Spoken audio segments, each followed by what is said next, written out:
Hi, in front of me is iGET Smart L203 and today I would like to show you how you can set up Face Unlock on this device.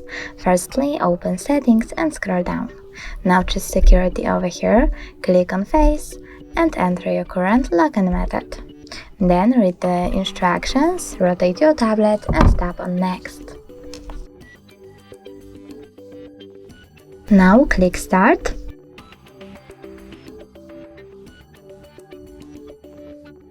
And done!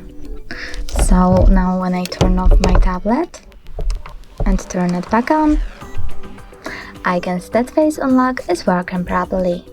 Thanks so much for watching. If you enjoyed this video, don't forget to leave a like, comment and subscribe.